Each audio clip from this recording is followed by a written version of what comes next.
Comprar ações brasileiras hoje é mais risco ou é oportunidade?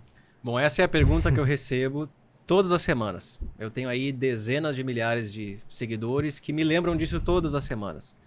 Igor, o histórico do Ibovespa em dólares nos últimos 10 anos em relação ao mercado americano é uma porcaria. Por que você ainda investe nisso? Tá? Eu não tenho assim nada para dizer sobre o Brasil, que é a melhor economia do mundo, é a melhor sociedade do mundo, nós temos os melhores políticos do mundo, que não é verdade. Então não é porque Brasil é a última bolacha do pacote, porque aqui é a grande oportunidade. Não tem nada a ver com isso. É que o mercado é cíclico. Sim. O mercado é cíclico, né? É muito fácil olhar para trás, para o histórico.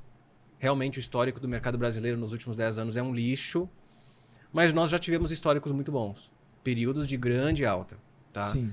Então, essa métrica, relação entre o EWZ, que seria o Ibovespa dolarizado, com o S&P 500, nós voltamos para as mínimas de 2002.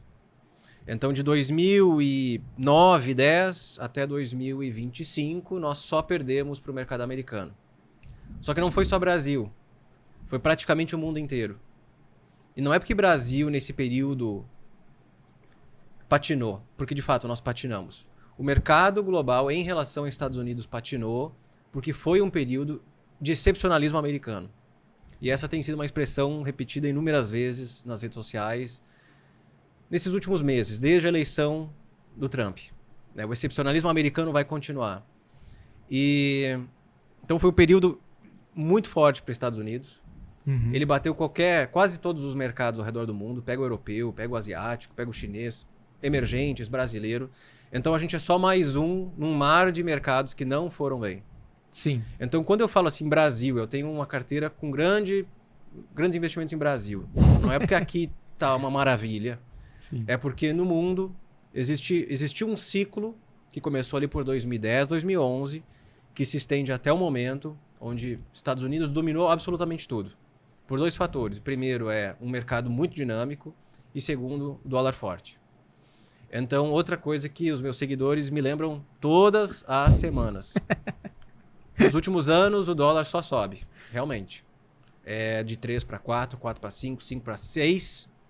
Mas já houveram ciclos no passado de desvalorização do dólar. Sim. Pega, por exemplo, de 2002 até 2007 ou 2008. Então, foi um ciclo de dólar fraco no mundo. Uma coisa é analisar o mercado brasileiro e os fatores endógenos, então internos, que fazem o nosso mercado ser bom ou ruim. Existem fatores exógenos que vêm de fora. Então, esse foi um ciclo, 2002 a 2008, de dólar fraco no mundo.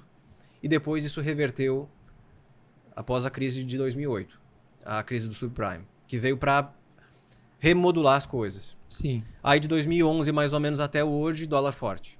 Então não é só contra o Brasil que o dólar subiu, é ao redor do mundo inteiro, tá? Mas claro que o que acontece no país influencia muito a direção da moeda. Pega uma Argentina, por exemplo, pega uma Turquia, por exemplo, são dois mercados onde o dólar simplesmente explodiu. É porque eles fizeram bobagem, tá? Então, por que eu invisto no Brasil? Não é porque aqui é uma potência econômica, né, vai superar Estados Unidos, não tem nada a ver. É porque no mundo existem ciclos de mercado, ciclos muito fortes para o Brasil, poucos, mas existem, muito fortes para Estados Unidos, para o dólar, para commodities, para renda fixa, para criptos, tem de tudo. Sim. Você precisa estudar os ciclos.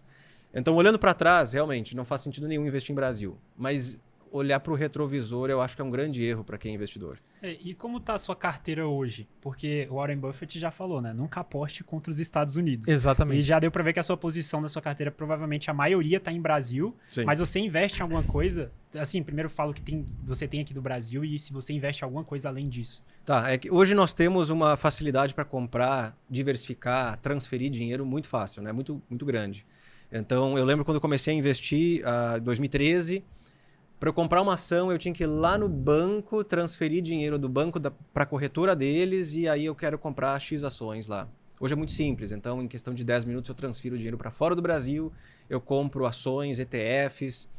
Então eu tenho hoje grande parte em Brasil, tá? Eu tenho ali ações como Banco do Brasil, mais para dividendos, Santander, mais para dividendos, Irani, paga algum dividendo, é uma small cap, uma empresa que vale muito pouco.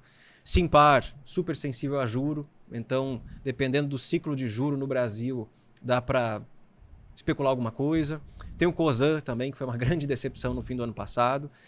E o único investimento hoje da carteira do canal do YouTube, que é a carteira que eu abro, nos Estados Unidos é a FCX.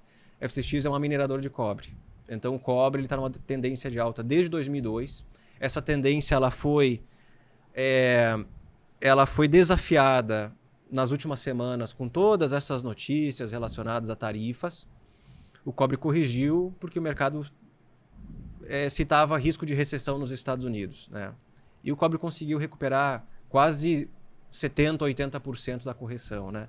Isso porque ele está numa tendência de alta muito forte desde 2002. Então, eu tenho uma tese de investimento no cobre, o mundo está crescendo, o mundo precisa de cobre por conta da revolução tecnológica. Os ladrões também, porque aqui em Floripa, velho, a galera tá derrubando luz porque tá roubando cobre de madrugada. Exato. A gente ficou sem luz esses tempos aí por causa disso. Os caras estão roubando cobre. Então tem que ter cobre lá. Claro, porra. Também estão investindo em Sim, cobre. se o mundo acabar, tu tem que ter cobre, porra. Não, e esse lance do cobre eu acho uma visão muito interessante dele, porque se você for ver como funciona um computador quântico, cara, o que tem ali é cobre. Pra isolar a pressão, a temperatura, é muito cobre que tem, entendeu? Caralho, a ligação que tu fez agora foi foda. Não, mas mas é verdade. Sentido, porque os semicondutores... Porra, tu puxou um negócio de computação quântica. Agora mas gostei. Isso que diferencia um investidor, investidor mediano de Porra, mas tu puxou uma muito boa, velho. Sério.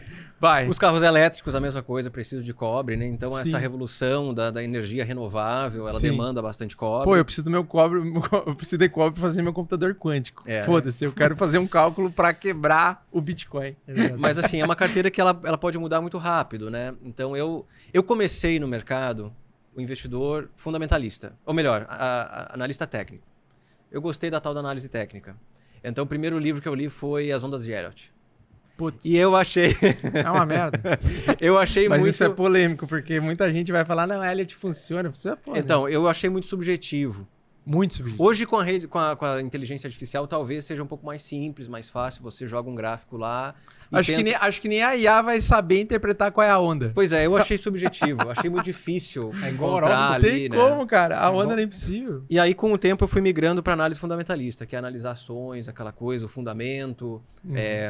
dívida, receita, lucro, margens e assim por diante, né?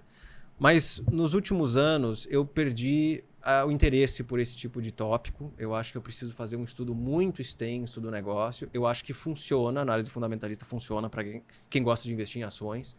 Mas eu acabei conhecendo uma outra vertente, que é a análise macro, a análise dos ciclos de mercado. Em momentos eu aumento a exposição a risco, em outros eu diminuo. E você tem uma série de ferramentas para proteger a carteira, para diversificar. Então eu não fiquei tão focado na análise fundamentalista. Cara, eu posso até falar assim, na minha opinião, tu foi revolucionário no teu conteúdo no Brasil nessa parte. Porque tu foi a primeira pessoa que realmente entrou com uma abordagem muito mais dessa parte macroeconômica, assim. Assim, o que aconteceu foi, né, eu comecei a falar sobre indicadores econômicos, porque eu acho que é um assunto muito bacana, muito legal, que aqui no Brasil a gente foca muito pouco, né? Sim. Principalmente porque tem pouco acesso aos dados brasileiros e tem muito acesso aos dados americanos, né? Mas poucas pessoas falavam sobre isso. Então eu comecei com uma abordagem diferente, que é a análise macro, porque no passado eu comecei a investir baseado numa literatura, em livros muito antigos. Um dos primeiros livros foi O Investidor Inteligente. O negócio foi escrito na década de 40. É um livro ultrapassado, mas que tem tópicos muito importantes lá dentro, capítulos que eu realmente acho que são consideráveis. Mas... Como é que é o nome do livro? O Investidor Inteligente. De quem que é o autor? Benjamin Graham. Foi o professor o Benjamin Graham. Foi o professor do Buffett, né? Sim. E aí, para mim, o Buffett sempre foi o maior investidor de todos, até eu conhecer o Stanley Druckenmiller. Opa! Esse cara, ele era gestor de um fundo junto com o Soros. Ele estava junto com o Soros quando ele quebrou o Banco da Inglaterra. E ele, em 2001, estava perdendo dinheiro porque o mercado americano estava no auge da bolha das .com. Tudo que era tech subia. Empresas mudavam de nome, colocavam um .com no fim. Uma empresa que produzia leite, colocava um .com no fim, a empresa subia 1000%.